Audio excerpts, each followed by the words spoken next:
سلمان صاحب، ہم بات کر رہے تھے ابھی کہ فلسطین کے حوالے سے، تو اسرائیل نے تو ابھی بھی اعلان کر دیا کہ وہ اپنے مسلسل حملے جاری رکھیں گے۔ دیکھیں اس دن جلسے میں میاں محمد نواز شریف صاحب نے اور سعد بھائی نے ظاہر قرارداد پیش کی، وہ پارٹی کا ایک موقف تھا، اور ہم جو اپنے مسلم لیگ کے جھنڈے لے کے آئے اپنے حلقوں سے ہمارے ساتھ، اس کے ساتھ فلسطین اور کشمیر کے جھنڈے بھی ہمارے ساتھ تھے۔ ظاہر جلسہ جو تھا وہ عددی حوالے سے زیادہ نظریاتی اور ایک میسج کے حوالے سے اس کی اہمیت ہوتی ہے، عدد کی ایک اپنی اہمیت ہوتی ہے، لیکن جو آپ گفتگو کرتے ہیں اس کی اپنی اہمیت ہوتی ہے۔ ایک تو اسرائیل نے ہمیشہ ظلم کیا فلسطینیوں کے ساتھ، تو میرا خیال ہے کہ پوری دنیا کے جو خاص طور پہ مسلم امہ ہیں یا جتنے بھی ہیومن رائٹس کے لوگ ہیں خاص طور پہ، اور بھی ممالک ہیں، یعنی آپ دیکھیں یورپ میں بھی پروٹیسٹ ہوئے ہیں، لندن میں پروٹیسٹ ہوئے ہیں اسرائیل کے اس مظالم کے خلاف، اور ہمیشہ فلسطینیوں کو ظلم کا شکار کیا گیا. ہزاروں کی تعداد میں فلسطینی شہید ہو چکے ہیں. جو سوشل میڈیا پہ جو چینلز کے ذریعے آپ ڈاکومنٹریز دیکھتے ہیں، اب یہ کہ گھر میں خواتین مرد نہیں دیکھی جاتی ہیں، لوگ روتے ہیں.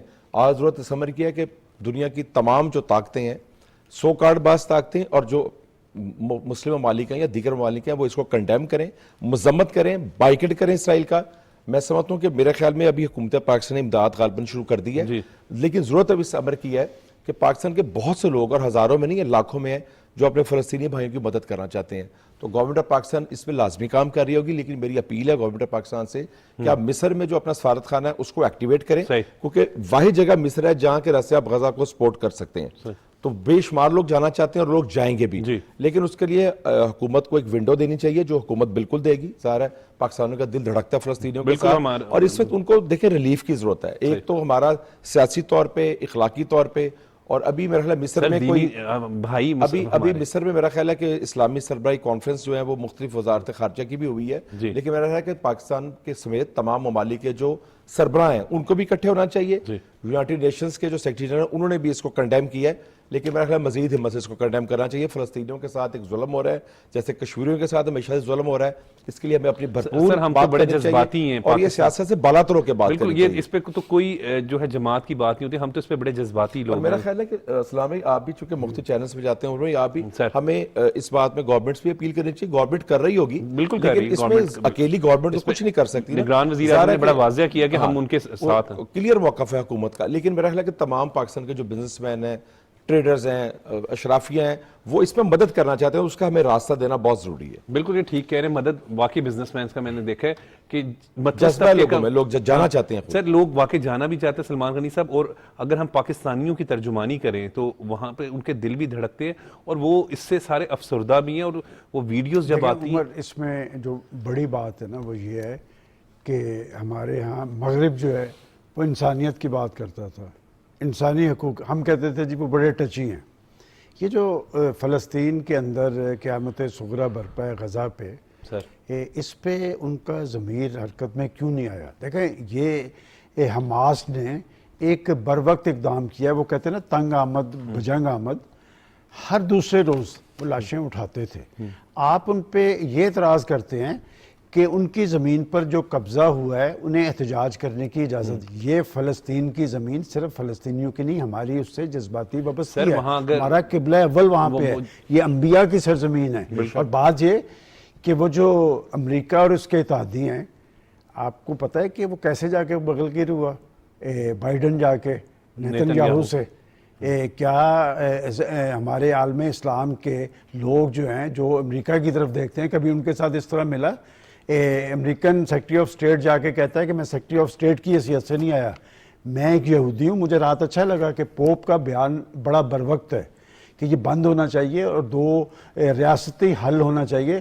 لیکن پوپ صاحب نے ایک بات کی کہ یرغمالیوں کو فوری رہا کر دینا چاہیے. شاید انہیں یاد نہیں رہا کہ 5,500 لوگ، اور دیکھیں 5,500 لوگ میں سے 716 شیرخوار بچے ہیں، 524 خواتین ہیں، ان کا انہوں نے ذکر نہیں کیا.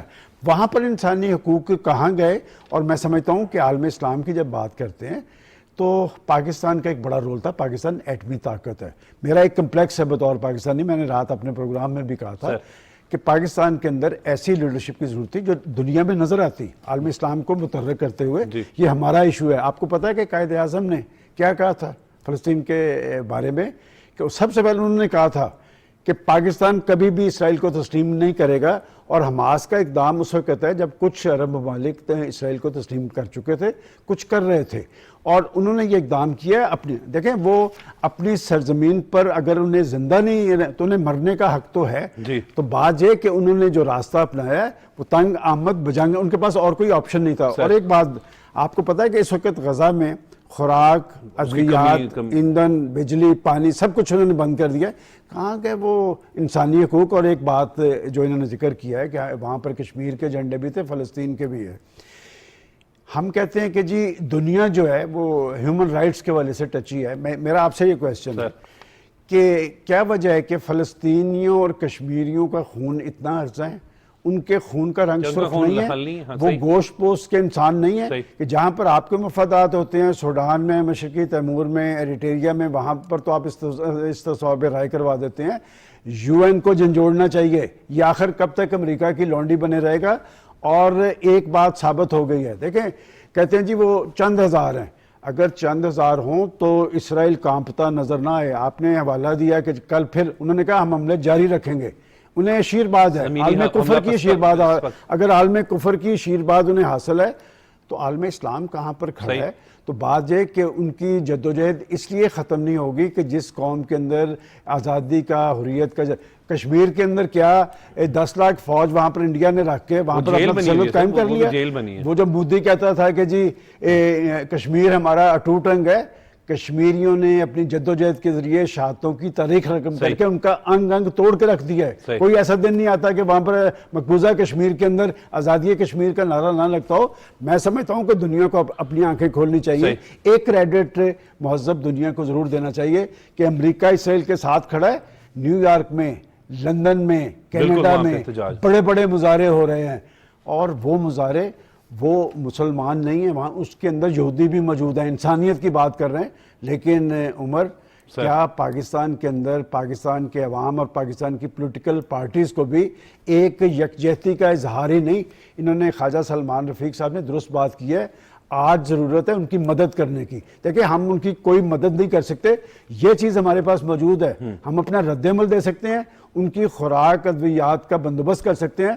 اور پاکستان کا ایک بہت بڑا کریڈٹ ہے, بہت بڑا کریڈٹ ہے کہ چیریٹی میں پاکستان کا کوئی جواب نہیں. پاکستان ہمیشہ عالم اسلام کے ساتھ کھڑا رہا ہے, عالم اسلام کے ایشوز کو اپنے ایشو سمجھتا رہا ہے, اور پاکستان کے لوگوں نے کبھی کسی کو مایوس نہیں کیا. میں سمجھتا ہوں حکومت اپنی سطح پہ کر رہی ہے, الخدمت بھی کر رہی ہے, اور تنظیمیں بھی ہیں. ہم جو کر سکتے ہیں ہمیں کرنا چاہیے. اور پاکستان کے بارے میں ایک اور بات کہتا ہوں, کتنا بھی کرائسس آ جائے نا, یہاں پر قحط سالی, فاقہ کشی, کچھ بھی ہمیں بچایا تھا زراعت نے. اور ہمیں جب تک ہم اپنے پاؤں پہ کھڑے نہیں ہوں گے, مدد بھی وہی مؤثر ہوتی ہے جب آپ اپنے پاؤں پہ کھڑے ہو کے کریں. جی بالکل ٹھیک بات کریں. اور خواجہ سلمان رفیق صاحب, ہم ابھی بات کریں تو جب وہ فلسطینیوں کو شہید کیا جا رہا تھا تو بطور پاکستانی میں اچھی طریقے سے جانتا ہوں, چاہے یہ ہمارے کیمرہ مین, ہمارے جو اسٹاف دیگر ہے, چاہے سلمان رفیق صاحب ہیں, چاہے سلمان غنی صاحب ہیں, عمر اسلم ہے, کوئی بھی ہے, جتنے دیکھنے والے لوگ ہیں انہیں ایسا محسوس ہوتا ہے کہ ہمارے گھر سے ہمارا کوئی بہن بھائی کو کوئی شہید کر دیا گیا ہے. وہ جنازہ جو ہے وہ ہمارے گھروں سے اٹھایا جا رہا ہے. ہم کیونکہ کرب کی کیفیت میں ہیں اس وقت ہم. سلمان رفیق صاحب, عمر بھائی, جب غرناطہ میں حکومت ختم ہوئی نا, تو آخری جو خلیفہ تھے ان کا نام تھا عبداللہ, اور ان کو شہر سے نکال دیا گیا. تو دور جا کے انہوں نے اپنے محل کو دیکھا تو ان کی آنکھوں میں آنسو آ گئے. تو ان کی والدہ نے وہاں پہ ان کو کہا کہ کمزور حکومتیں اور کمزور معاشرے جو ہوتے ہیں نا, اب آنسو بہانے کا کوئی فائدہ نہیں ہے. میں جب آپ دونوں بات کرے تو میں سوچ رہا تھا کہ ہم صرف الفاظ کی حد تک, کیونکہ دنیا میں کمزور قومیں ڈکٹیشن لیتی ہیں, ڈکٹیشن دیتی نہیں ہیں. تو کیا فلسطین میں جو شہادتیں ہو رہی ہیں, کیا ہمارے ضمیر کبھی جاگیں گے ایز اے قوم؟ ہمیں کبھی اپنے گریبانوں میں خود بھی تو جھانکنا چاہیے نا. ہم نے 76 سال میں اس ملک کے ساتھ کیا کیا ہے؟ ہم صرف ایک الزام تراشی کرتے ہیں. میں کہتا ہوں آپ غلط ہیں, آپ کہتے ہیں میں غلط ہوں. میں نے کبھی اپنی غلطی تسلیم کی؟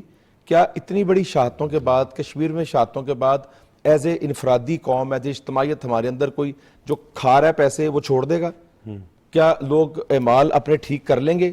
سب سے اہم ضرورت ہے کہ پاکستان جو ہے اگر 76 سال میں ایک معاشی پاور بن جاتا, پاکستان ایک ہر لحاظ سے مضبوط ملک ہوتا, تو آج ہم بہت مضبوط انداز میں, اور جہاں ہم نے امہ کی بات کی ہے, بدقسمتی سے ہمیں یہ بات ماننی پڑے گی کہ ہم اپنی اپنی آراموں میں تمام ممالک انوالو ہیں.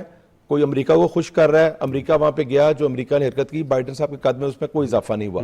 لیکن جہاں ہمیں فلسطینیوں کی مدد کرنی ہے, وہاں پہ جو اس دن جلسے میں باتیں کی گئی ہیں, جس جماعت کو بھی اللہ تعالیٰ موقع دے, جس جماعت کو پبلک موقع دے, وہ پھر ایمانداری سے کام کرے اور پاکستان کو معاشی طور پہ مضبوط کرے, کیونکہ آج لوگوں کو معیشت کی ضرورت ہے. جب پاکستان معاشی طور پہ مضبوط ہوگا, آپ کشمیر کے لیے بھی آواز اٹھائیں گے اور فلسطین کے لیے بھی آواز توانا ہو جائے گی, آواز توانا ہو جائے گی. تو مائٹ از رائٹ.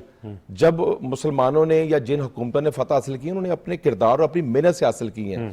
تو اگر ہم نے محنت نہیں کی, ہمارا کردار اچھے نہیں ہے, تو وہ جو فلسطین میں ہو رہا ہے وہ پھر کشمیر پہ بھی ہو رہا ہے، وہ پھر ہمارے ساتھ بھی ہو سکتا ہے. اب دیکھیں جو ہمارے ساتھ بم دھماکے کیے جاتے ہیں جس میں ظاہر ہمسایہ ممالک بھی انوالو ہوتا ہے اور لوگ بھی انوالو ہوتے ہیں، ہمارے فوج کے لوگ شہید ہوتے ہیں، ہمارے پولیس کے لوگ شہید ہوتے ہیں. کیا ہمارے صحافیوں نے اپنی جانوں کا نذرانہ پیش نہیں کیا؟ کیا ہمارے بچوں نے اپنی جانوں کا نذرانہ پیش نہیں کیا؟